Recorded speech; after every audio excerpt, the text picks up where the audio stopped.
5e édition du Festival panafricain de la cotonnade. Le temps a été donné hier à Kita par le Premier ministre Dr Shogel Kokala Maïga. Ce rendez-vous annuel autour de l'or blanc est organisé par l'Association des jeunes pour la valorisation du coton. Le but est de promouvoir le secteur du coton par la transformation locale. À suivre également un gros plan sur le pont-barrage de Markala, un ouvrage réalisé en 1947 et qui constitue le point essentiel du système d'irrigation de l'Office du Niger.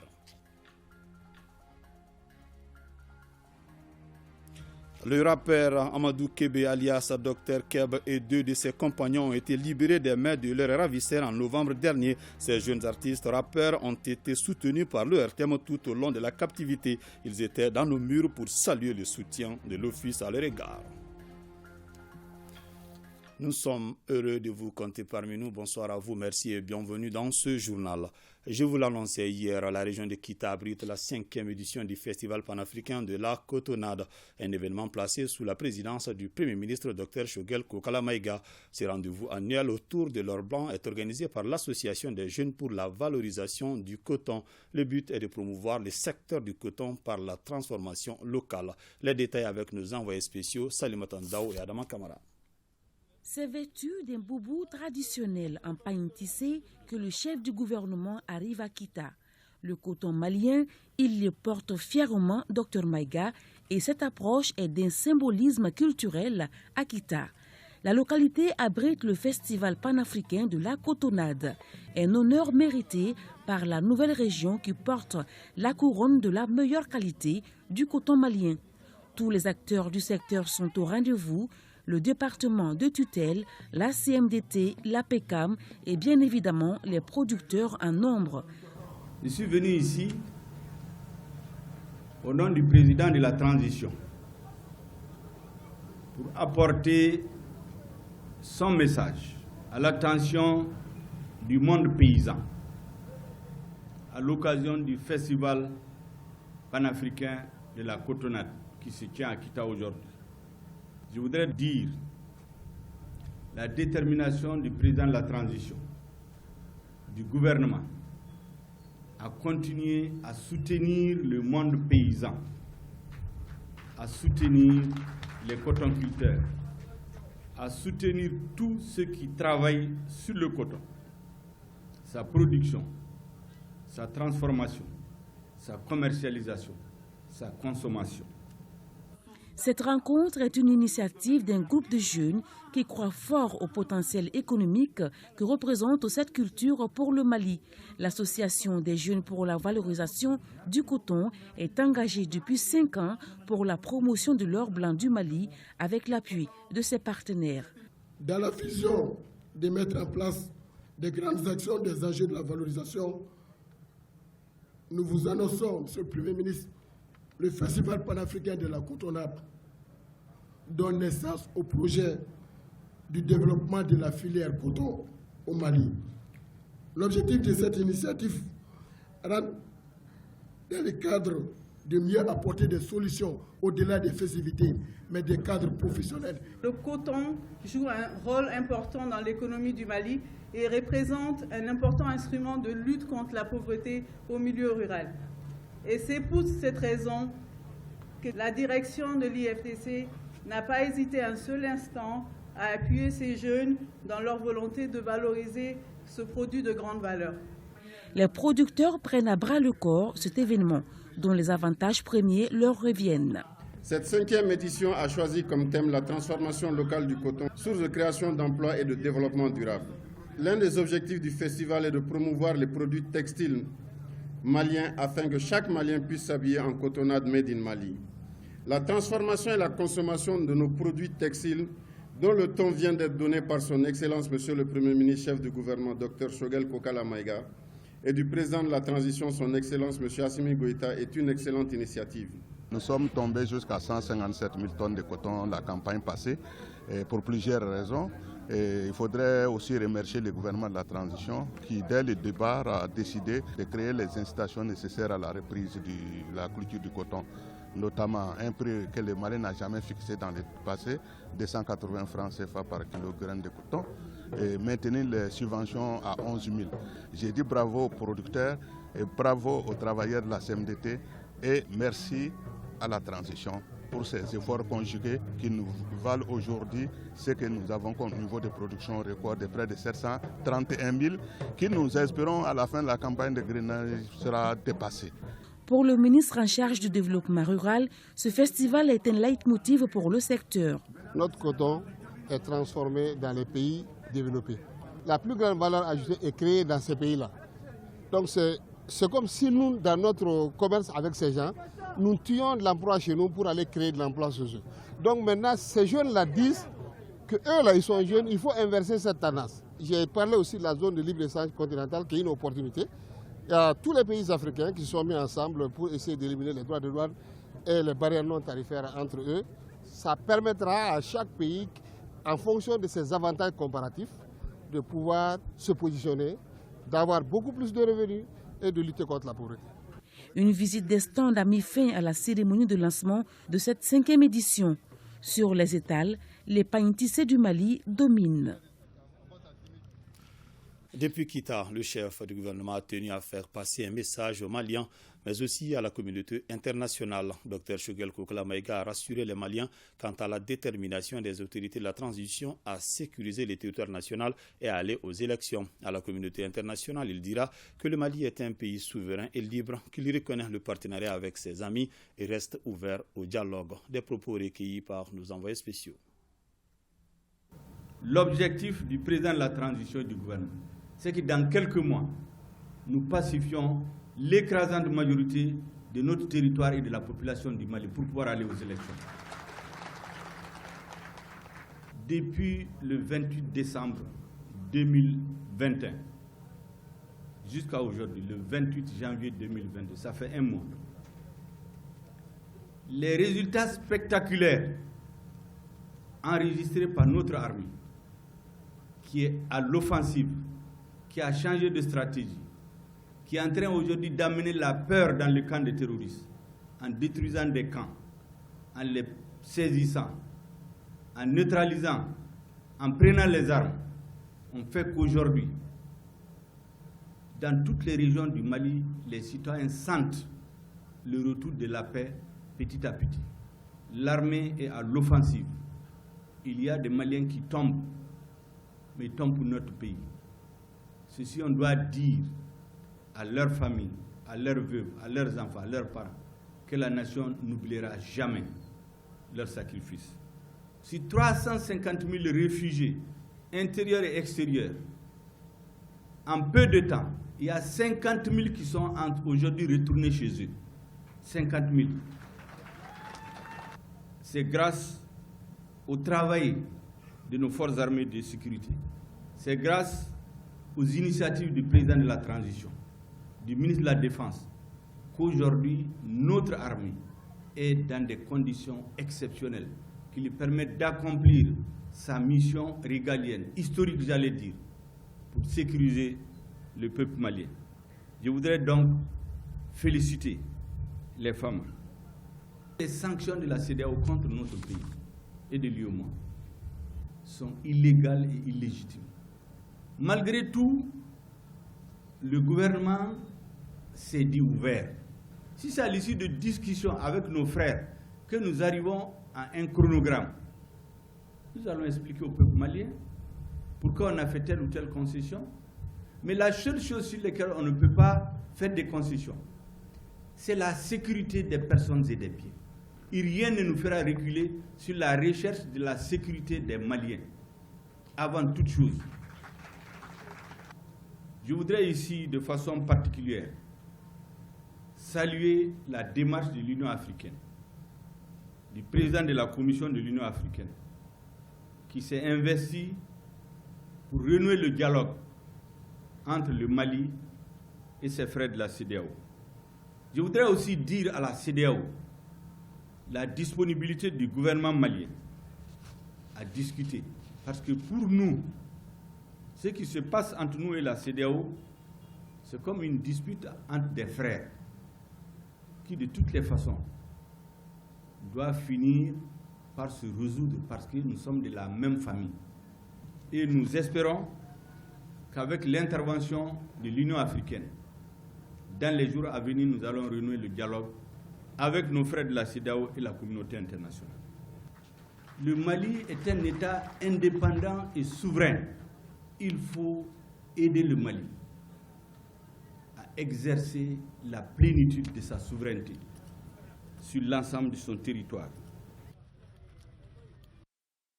L'intégralité de cette intervention du Premier ministre demain à 10h en Bamanangan et 19h en français.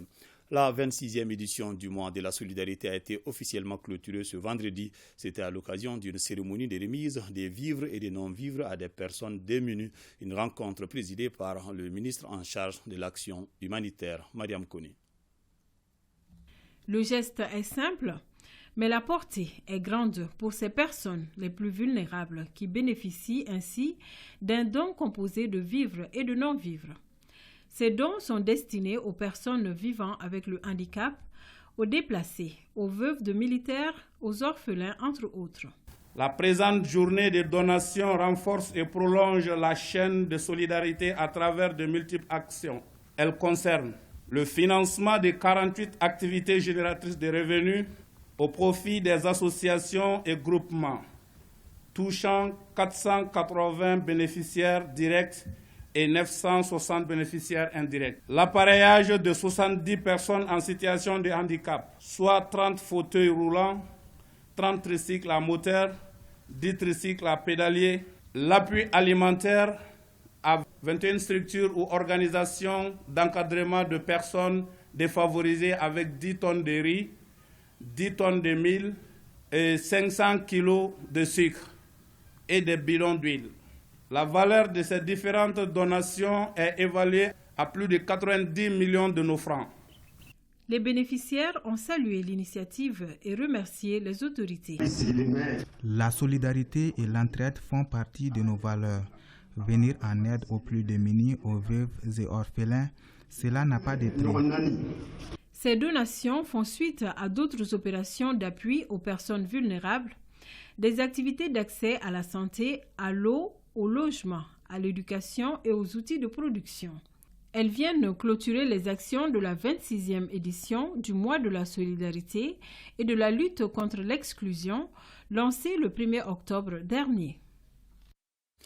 Le Centre national de dentostomatologie et l'hôpital dermatologique de Bamako sont désormais dotés d'unités d'imagerie médicale. Ces équipements de dernière génération visent à atteindre l'objectif zéro évacuation selon le ministre de la Santé et du Développement social. C'était à l'issue d'une visite qu'elle a effectuée dans les deux centres. Batraoré. Le CNOS, Centre national de dentostomatologie de Bamako, constitue la première étape de la visite matinale du ministre de la Santé et du Développement social. Ce centre hospitalier universitaire voit désormais son plateau technique se renforcer par l'acquisition d'un scanner et d'autres équipements de laboratoire médical. Ces équipements de dernière génération seront un grand apport pour le fonctionnement du centre, selon le docteur Kassim Sidibé, chef du service imagerie médicale du CNOS. Auparavant, on était obligé d'envoyer nos patients dans d'autres structures pour pouvoir réaliser des examens de scanner. En plus de cela aussi, nous avons reçu un appareil d'échographe multifonctionnel qui nous permet de faire tous les examens d'échographie ici à l'hôpital. Le deuxième centre hospitalier visité par la ministre Djeminatou Sangaré est l'hôpital de dermatologie de Bamako. Cet autre centre vient de bénéficier d'une nouvelle unité d'imagerie. Les équipements flambant neufs sont en pleine phase d'installation. Il fallait chercher une ambulance, transporter des malades hospitalisés pour aller dans d'autres structures. Avec ce nouvel équipement, nous serons tout à fait satisfaits. Donc ce sera un double soulagement à la fois pour la population, mais également pour nous, travailleurs de l'hôpital de dermatologie de Bamako. Nous sommes dans une intégration du système. L'essentiel pour nous est d'avoir ces solutions, ces services sur notre territoire. Notre objectif, c'est zéro évacuation. C'est la vision du président de la transition. Je suis pleinement satisfait, totalement satisfait de ce que j'ai vu et j'encourage le personnel à persévérer dans ce sens Et tous les partenaires qui nous accompagnent aussi, nous les remercions. Lors de la rencontre avec la direction et le personnel des deux centres, certaines doléances relatives notamment à la spécialisation ont été présentées au ministre Dieminatou Sankaré. Des actions sont en train d'être menées pour les satisfaire, a-t-elle répondu. Du jour, les services de santé ont enregistré 25 nouveaux cas positifs sur 1302 tests réalisés, 83 patients guéris, 0 décès. À ce jour, 3228 patients sont sous traitement.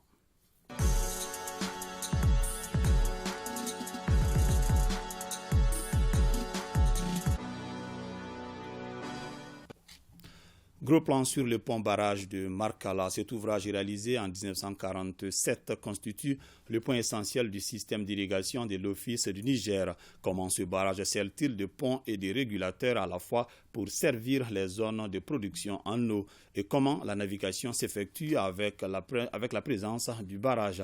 Les éléments de réponse avec Kandesila et Karamoko Traoré depuis Ségou.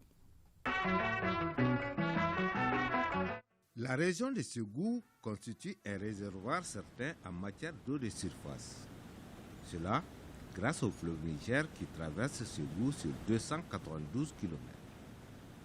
À partir de ce potentiel, l'administration coloniale française a conçu un projet d'exploitation de la zone qui va permettre de faire du Mali le grenier de l'Afrique. Au cœur de ce dispositif, le point barrage de Markala. La construction du barrage même a commencé en 1934.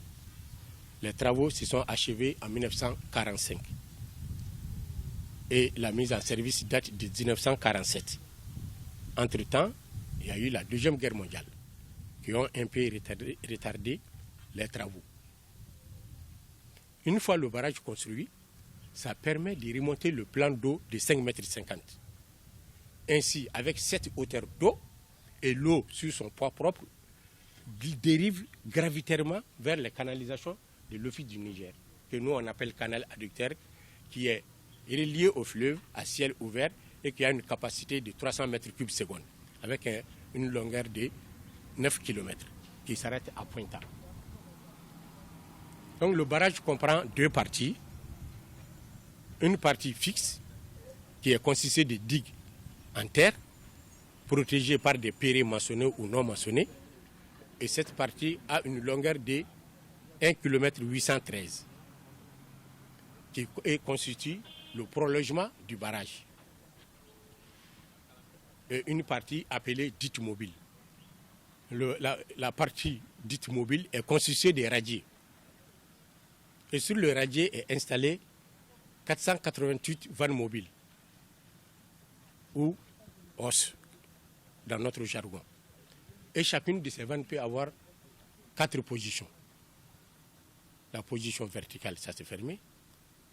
La position ouverte P2, la position ouverte P3 et la position horizontale effacée. Ça, c'est la position effacée. Donc, le radier est divisé aussi en 14 travées. Et les travées sont séparées par des piles larges de 3 mètres. Et c'est ces piles qui supportent le pont route en charpente métallique. Et sur la charpente métallique est installé 3 chariots. Ces chariots nous permettent de manipuler les vannes. Donc, après la construction du barrage, on a construit d'autres ouvrages d'utilité publique, appelés des ouvrages annexes, tels que la passe à poissons, qui permet aux poissons de quitter l'aval pour aller en amont. C'est pour que les poissons ne soient pas emprisonnés d'un seul côté. Ensuite, on a construit ces canaux, appelés canaux de navigation. Ces canaux prennent sa source en amont de la ville de Markala. Ça contourne la ville et ça rejoint le cours normal du fleuve à Thio. Et c'est à partir de Thio qu'il y a une écluse. Donc, à travers l'écluse, ça permet aux bateaux de faire la navigation amont-aval et vice-versa. Ensuite, je l'ai dit tantôt, on a construit ce canal appelé canal adducteur, 300 m3 seconde, 9 km, et qui s'arrête à Pointa. Et c'est à partir de Pointa que la distribution de toutes les eaux de l'Office du Niger est opérée.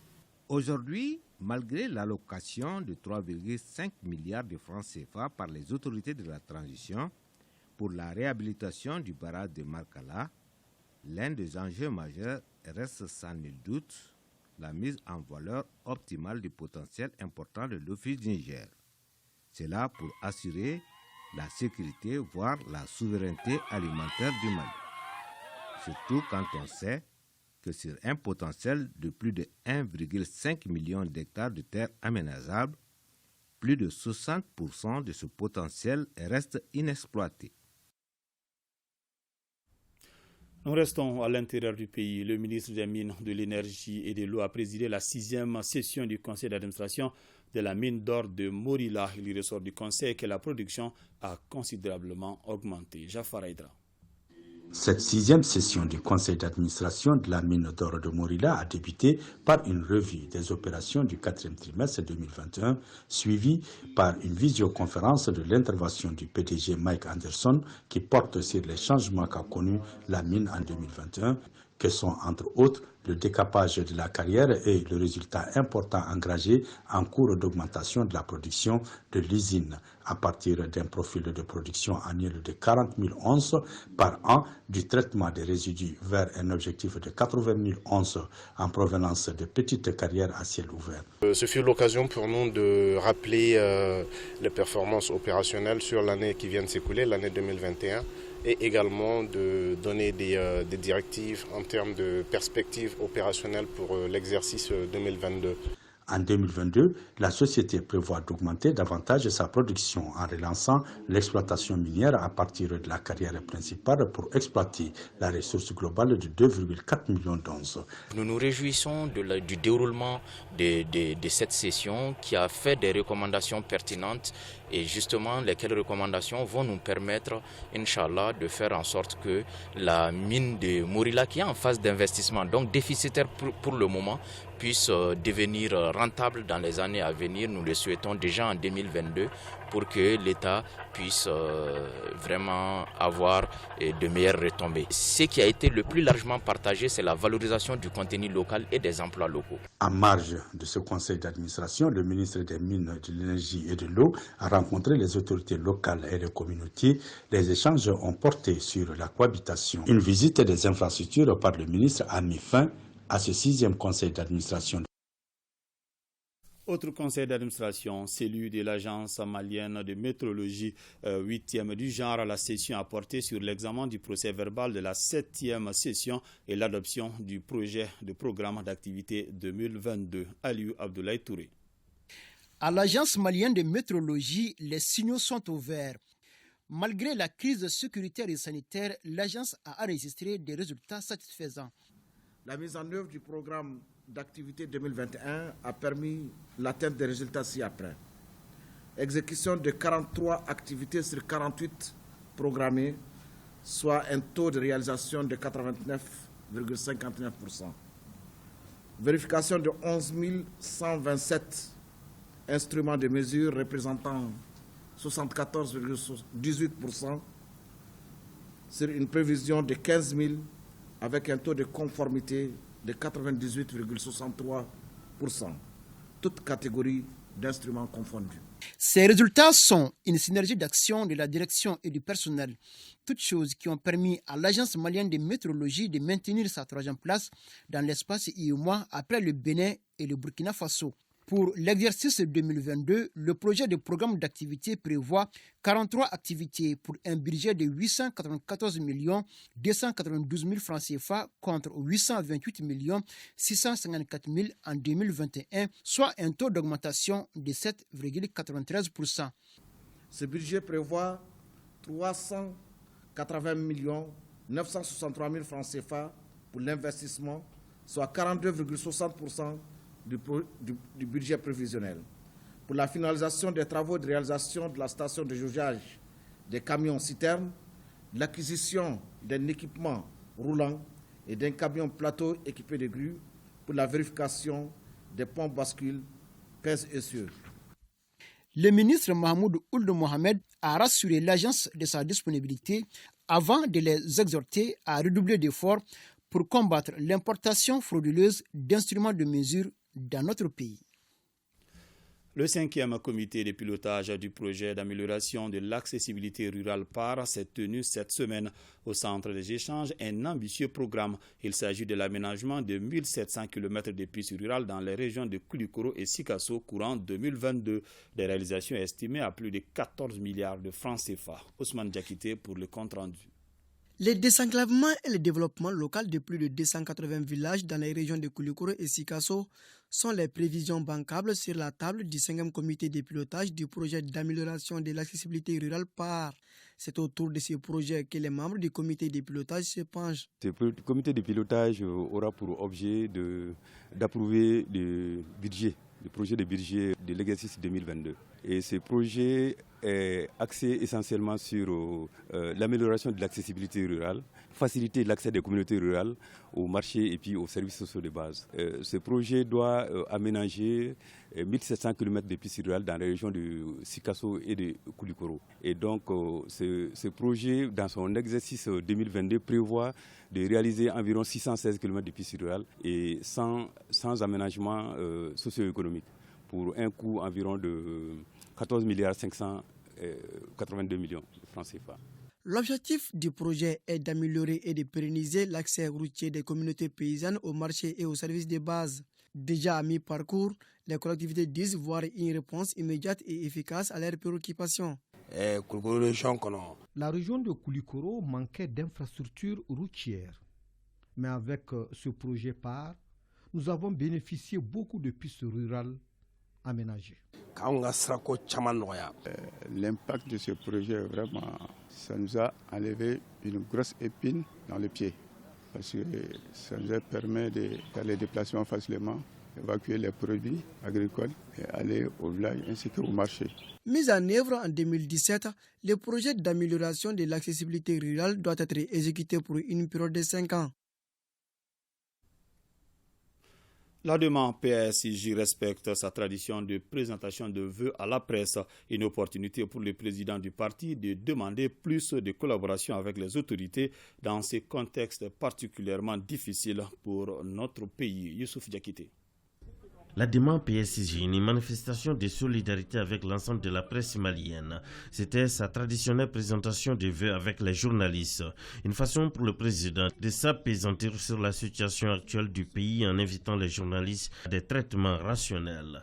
Dans l'esprit de refondation dont les assises viennent de se terminer, le renouveau de nos vaillantes forces de défense et de sécurité passe nécessairement par une vision et une volonté politique forte et éclairée. C'est aussi une forte demande et attente de nos braves populations, très conscientes du fait que sans la sécurité, il n'y a rien de possible par rapport au développement qui est notre objectif commun.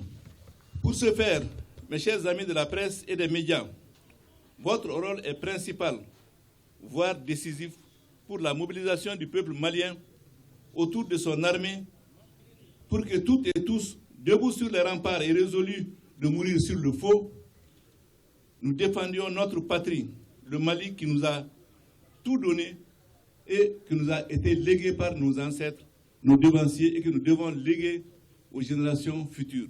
Ensuite, les journalistes ont posé des questions sur la durée de la transition et la position du parti. En réponse, le président Mari Mancha estime qu'il faut toujours écouter le peuple. Visite à Néma en Mauritanie du gouverneur de la région de Caille. Objectif présenté au gouvernement et au peuple mauritanien les condoléances du gouvernement de la transition et du peuple malien suite à l'incident survenu à Tarabakoro et Akkor dans la région de Nara dont 7 Mauritaniens ont trouvé la mort. Kabadjara. Suite à un incident sécuritaire qui s'est produit le 17 janvier dernier entre Tarabakoro et Akkor dans la région de Nara, provoquant la mort de 7 citoyens mauritaniens, le gouvernement de la transition, à travers le ministère de l'administration territoriale et de la décentralisation, a dépêché à Néma, en Mauritanie, une délégation avec à sa tête le gouverneur de la région des Cailles. Nous sommes là ce matin au nom du gouvernement et au nom de l'ensemble du peuple malien pour présenter nos condoléances les plus attristées des victimes et à l'ensemble du peuple mauritanien. Pour vous témoigner de notre solidarité, mais aussi vous dire que nous sommes profondément touchés par ce qui est arrivé. Nous sommes 2 peuples frères, 2 nations sœurs qui sont caractérisées par leur valeur d'hospitalité. Donc quand de tels incidents arrivent, Il est tout à fait normal et même obligatoire que nous portons ici. Nous sommes très touchés par cet acte parce qu'il prouve, si besoin en était, la profondeur et la particularité des relations qui unissent les deux peuples. Effectivement, cet incident s'est passé en territoire malien et nous sommes sûrs que le gouvernement malien doit prendre toutes les mesures nécessaires pour faire toute la lumière sur l'affaire.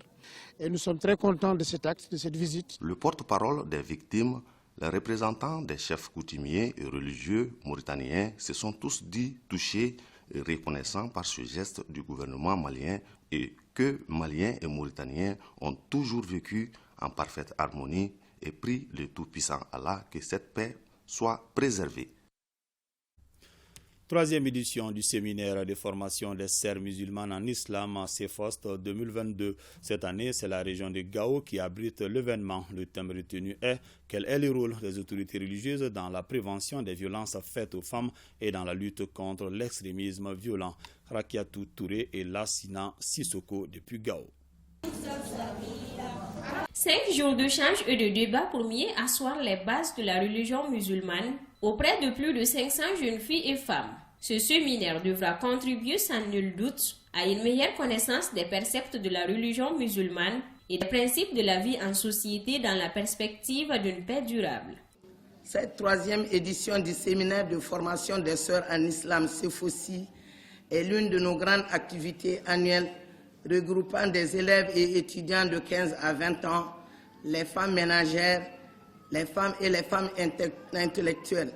Ce thème central va être détaillé en profondeur de 45 sous-thèmes répartis en 3 niveaux de salles. Du 26 au 30 janvier, les musulmanes venus du cercle d'Ansongo, de Bourem et de Gao, de la région de Ménaka, ainsi que de la République du Niger, vont s'outiller en matière de religion. Dans une société où les femmes s'entendent, il y aura la paix dans cette société, il y aura la réconciliation dans cette société. Et je sais que quand vous allez mieux suivre ces cours, vous allez être des femmes musulmanes exemplaires. Il y aura la paix dans la famille, il y aura la paix dans les quartiers, il y aura la paix dans la région et il y aura la paix dans le Mali. Quant à la représentante de la direction régionale en charge de la promotion de la femme, elle a salué le choix du thème « Quel est le rôle des autorités religieuses dans la prévention des violences faites aux femmes et la lutte contre l'extrémisme violent ?» Un choix qui cadre parfaitement avec les préoccupations des autorités de la transition. Ce séminaire est rendu possible grâce au financement de l'ONU Femmes. 225 millions de francs CFA pour renforcer, 250 millions de francs CFA pour renforcer les capacités de résilience des communautés face au changement climatique de 8 communes du cercle de Niafinké dans la région de Tombouctou.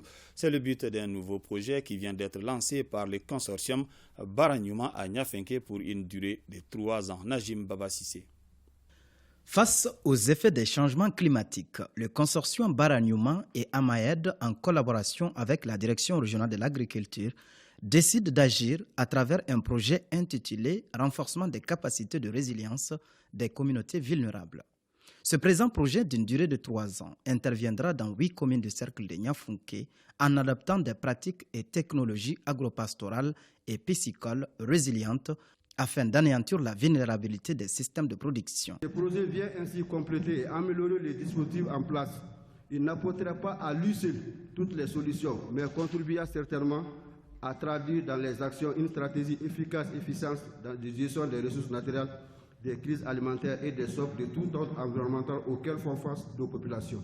Ce projet est une opportunité pour les différents acteurs de pouvoir mettre en place des stratégies permettant de produire suffisamment et de façon durable, aussi bien dans le domaine de l'agriculture, dans le domaine de l'élevage, de la pêche, de la foresterie. Au cours de son exercice, le projet s'attellera à la restitution des terres arables, à la protection des berges et à la formation des producteurs relais en techniques de production, de semences améliorées, entre autres. Ce projet de renforcement des capacités de résilience des communautés vulnérables est financé par les Nations Unies à travers l'UNESCO pour plus de 250 millions de francs CFA. Pour une meilleure réussite des objectifs assignés au projet, un comité de pilotage sera mis en place pour faire respecter les engagements de chaque partie prenante.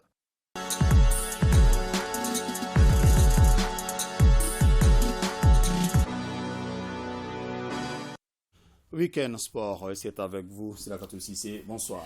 Bonsoir, Fousseini Toukara. CAN Cameroun 2021, les Lions indomptables du Cameroun sont au rendez-vous des demi-finales. Oui, tout s'est joué pratiquement en seconde période dans une ambiance surchauffée. Car Toko Ekambi, d'une tête d'Eko Ekambi, est à 5 buts à une longueur de son coéquipier Vincent Aboubakar. Le quatrième arbitre de ce match, Fousseini Toukara, était notre compatriote Boubou Traoré. En ce moment se joue le match Burkina Faso-Tunisie. Après 80 minutes de jeu, le Burkina Faso menait 1-0. C'est demain dimanche que joueront les deux autres quarts de finale. Oui, à partir de 15h temps universel, sur thème 1, l'Égypte croisera le Maroc au stade Ahmadou Ahidjo. Coïncidence de l'histoire, les deux équipes s'étaient rencontrées en quart de finale en 2017 au Gabon. Victoire de l'Égypte, 1-0. Toujours demain dimanche, dans le même stade, mais à 19h sur thème 2, le Sénégal affronterait la Guinée équatoriale. C'est la deuxième fois que ces deux sélections se mesurent en Coupe d'Afrique des Nations. La première, en 2012, a tourné en faveur des Équato-Guinéens, 2-1 en match de poule. Alors, Fousseini Toukara, on reste toujours avec les quarts de finale, mais côté insolite, la conférence de presse de l'Égypte et celle du Maroc prévue ce samedi ont été tout simplement annulées en raison d'un retard dans l'organisation au stade Ahmadou Ahidjo. Par contre, la conférence de presse du match Sénégal-Guinée équatoriale a eu lieu avec son lot de couacs. En pleine conférence, intervient une panne d'électricité dans la salle. Quant à celle de Burkina-Tunisie, le technicien chargé du micro s'est emparé de son matériel en pleine conférence, puis s'est enfui juste pour protester contre le non-paiement de la location. Merci Sagatou Sissé. Pour terminer, parlons des primes allouées aux différentes équipes selon le classement.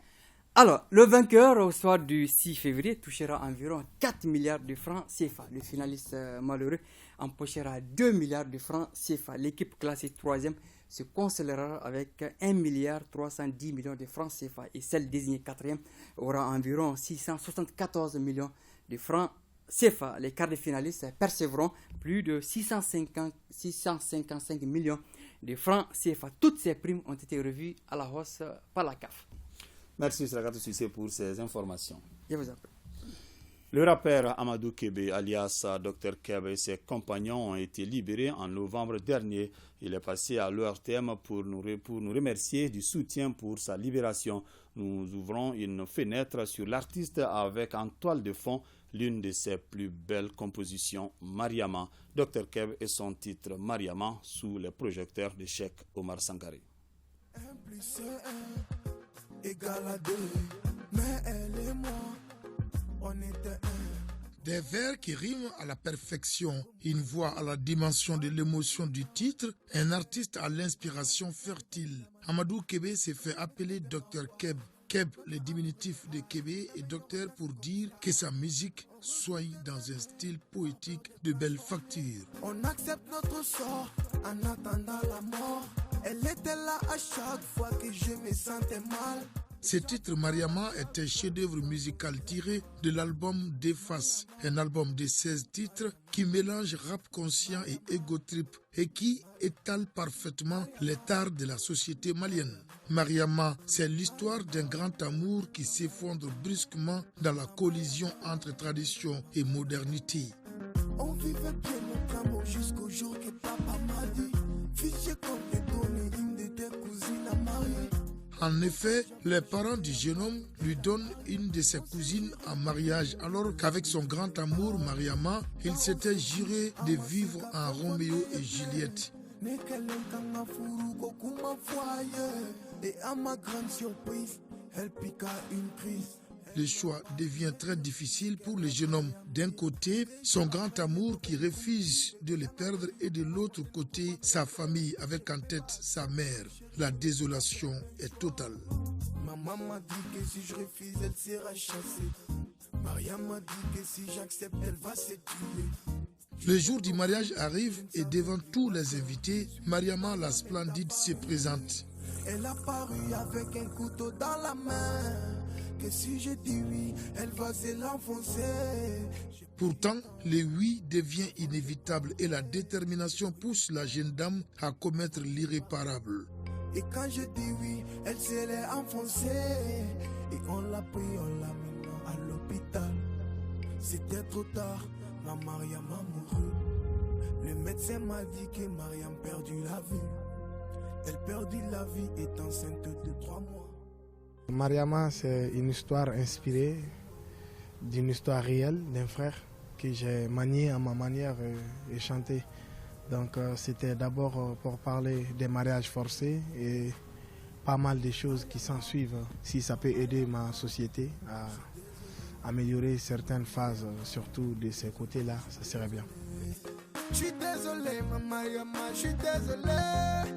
À l'image de ce titre Mariama, Amadou Kébé alias Dr Keb a plusieurs autres belles compositions dans son compteur. Il revient d'un kidnapping avec ses camarades ici présents à ses côtés. Le calvaire qui a débuté le 29 juillet 2021 s'est achevé le 15 novembre de la même année avec leur libération grâce au soutien des autorités de la transition et de tout le peuple malien. Le jeune rappeur, dans sa modestie, vient cet après-midi du lundi 17 janvier 2022 remercier l'ORTM. Alhamdoulilah, bon, Dieu merci, on est libre et pendant notre absence, on a appris tout le travail acharné que l'ORTM a fait pour nous en termes de communication et recherche d'aide pour notre libération et on est venu remercier la télé nationale pour ce travail-là.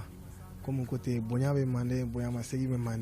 Après un peu plus de 100 jours de captivité, le natif de Kadiolo et non moins maîtrisard en lettres modernes garde son calme olympien, sa foi en l'avenir et son style tentant.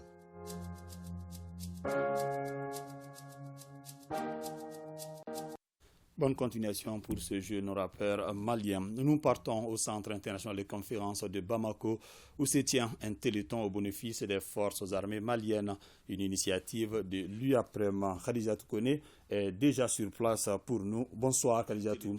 Est-ce que tout est fin prêt pour cet événement et quel est le programme de cette soirée? Est déjà sur place pour nous. Bonsoir Khadijatou. Est-ce que tout est fin prêt pour cet événement et quel est le programme de cette soirée? Bonsoir Fousseni Tunkara. Oui, tout est fin prêt ici au CICB pour accueillir la 4e édition du Téléthon organisé par l'Union des associations des artistes, des producteurs et éditeurs du Mali pour soutenir les FAMA. Alors une vingtaine d'artistes vont se succéder sur scène pour chanter l'armée, pour chanter la paix. Il y aura également des messages de paix et de cohésion sociale. Le fonds récolté ce soir sera entièrement versé à l'armée malienne. Au cours de la soirée, des numéros seront mis à la disposition des téléspectateurs pour envoyer les dons. Une soirée que je vais bien sûr animer avec Bourema Kane Beka. Pour chacun, pour le Mali, chacun compte. On se dit à tout à l'heure du côté du CICB pour cette belle soirée. Merci, le Mali, pour le Mali. Donc, vous pourrez suivre cette rencontre, bien sûr, cette initiative de l'UAPREM en direct sur nos antennes. C'est donc la fin de cette édition. Merci de l'avoir suivi. Que le bon Dieu nous assiste.